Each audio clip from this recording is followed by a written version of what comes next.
Creative কম্পিউটারের পক্ষ থেকে আন্তরিক শুভেচ্ছা। প্রিয় শিক্ষার্থী, আপনারা যারা অ্যাডোব ইলাস্ট্রেটর ব্যবহার করেন তাদের জন্য আজকের এই টিউটোরিয়ালটি খুবই গুরুত্বপূর্ণ। আজকে আমি আপনাদের দেখাবো কিভাবে আপনারা এক্সপান্ড এবং এক্সপান্ড অ্যাপিয়ারেন্স ব্যবহার করবেন বা কেনই বা আমরা এই দুটি ব্যবহার করি। তো চলুন শুরু করি। প্রিয় শিক্ষার্থী, এজন্য প্রথমে আমি যদি একটু দেখাই, আমি এখানে টুলবার থেকে একটি রেক্টেঙ্গেল শেপ নিলাম। লক্ষ্য করুন এখানে রেক্টেঙ্গেল টুলটিতে ক্লিক করার পর আমি এখানে মাউস দিয়ে ড্র্যাগ করে একটি রেক্টেঙ্গেল শেপ তৈরি করলাম। তো প্রিয় শিক্ষার্থী, এখানে আমি এর যে ফিল কালারটি একটু পরিবর্তন করব। এজন্য লক্ষ্য করুন এখানে ফিল কালার, আপনি মাউস পয়েন্টার এখানে নিলেই দেখা যাবে। তো এখানে মাউস দিয়ে ডাবল ক্লিক করুন, মাউসের বাম বাটন দিয়ে, তাহলে এরকম একটি কালার পিকার উইন্ডো আসবে। সেক্ষেত্রে আমি রেড কালারটি সিলেক্ট করে ওকে বাটনে ক্লিক করলাম।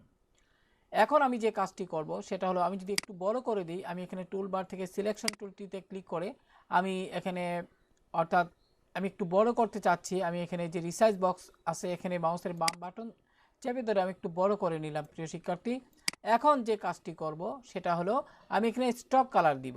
আমি স্টক কালারটিতে ডাবল ক্লিক করলাম এবং এখানে আমি আমার পছন্দ মতো একটি কালার এখান থেকে সিলেক্ট করলাম। এবার প্রিয় শিক্ষার্থী, এখানে যে স্টক কালারটি দিলাম কিন্তু এটি কিন্তু প্রায় দেখা যাচ্ছে না। তার জন্য আমাকে কি করতে হবে? এজন্য আমি এখান থেকে লক্ষ্য করুন প্রপার্টিসে ক্লিক করার পর এখানে স্টক, এখানে 1pt আছে। আমি যদি একটু বাড়িয়ে নিই তাহলে আপনারা বুঝতে পারবেন সহজে। লক্ষ্য করুন আমি এখানে একটু বাড়িয়ে নিলাম। তো আশা করি প্রিয় শিক্ষার্থী বিষয়টি বুঝতে পেরেছেন। এবার আমার যে মূল উদ্দেশ্য সেটা হলো, আমি এখানে ফিল কালারটি থেকে স্টক কালারটিকে আমি আলাদা করতে চাই।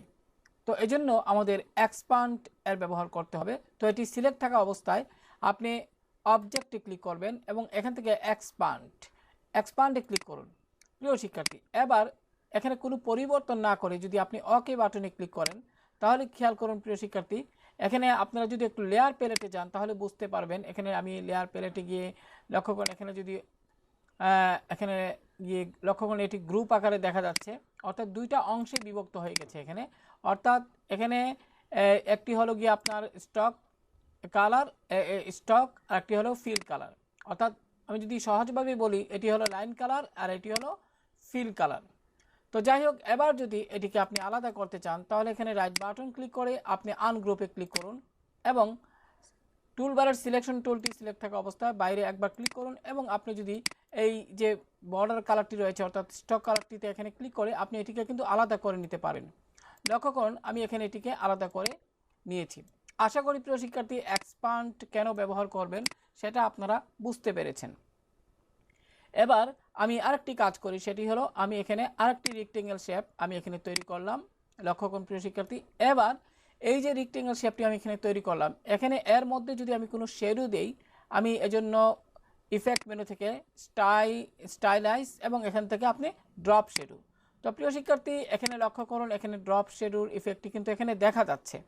তো এমত অবস্থায় আপনি অপাসিটি কমিয়ে বাড়িয়ে আপনার প্রয়োজন মতো আপনি সেট করে নিতে পারবেন। এখানে এগুলাকে মাউস দিয়ে ক্লিক করে, মাউসের বাম বাটন দিয়ে ক্লিক করে একটি কমিয়ে বাড়িয়ে আপনার মতো করে আপনি শেডোটাকে সেট করে নিতে পারেন। যাই হোক, আপনি এমত অবস্থায় ওকে বাটনে ক্লিক করুন।